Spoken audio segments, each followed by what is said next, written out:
Hey, what's going on, y'all? So today I want to talk about the path that your past grows. And the reason why I want to talk about this is because there's a lot of y'all right now who are stuck in making bad decisions, or you're stuck living in the past, and that does not give you the opportunity to grow.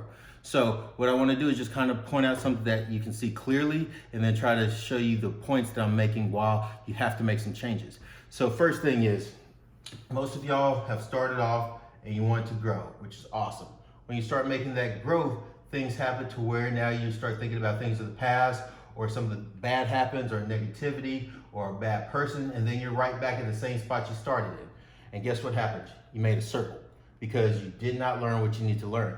So then you start doing the same thing. Hey, I'm gonna make some change. There's gonna be a little growth. The things in my past are coming back up. I haven't learned the lesson I need to learn, and then right back, start in position. You didn't grow. And most of y'all continue that same kind of path the whole entire time, and you're not able to get out where you need to go. And that's what's prohibiting you from actually making the change that you need to make for your life that helps you and the people around you.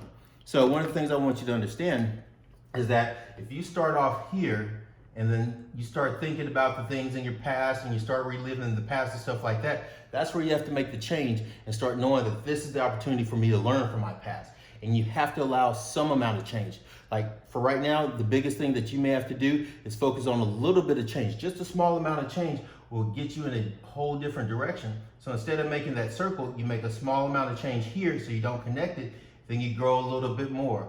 And then as you start learning, you can learn from the things in your past so that can make you a better person, and you still make another amount of change again, and you constantly go down that route. So that's the only time where your past should help you out, because that's giving you the opportunity for growth. And if you can see, if you allow those small changes to happen, you exponentially grow. You're not just stuck being in that same circle, in that same rut, in that same problem, because you've learned what you need to learn. But you allowed that small amount of change to take place, so now you can grow. So there's a lot of things that like that point illustrates. I mean, for one, you can't just live in the past, because if you live in the past, you're going to stay in that circle there. Two, you have to allow growth to take place. So you got to know when you need to make that change as fast as you make that change so you can get out of that situation. And then third, you can see how far and how big that growth can happen. I mean, it's a huge ripple effect, and everybody who's around you benefits from it. So just think about the path that your past grows. Your past can be here where you stay in that same rut, or a past can continue to take you around in a bigger circle because you learned the change that you needed to learn, and that's the lesson that you have to learn.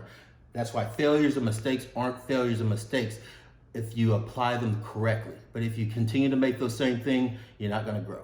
So that's my message today. Again, those are my principles. If you like what I'm talking about, definitely subscribe to the channel, or you can follow me on Facebook. I'd love to hear from you. Send me messages and I'll comment as quickly as I can. All right, we'll talk to you later. Bye.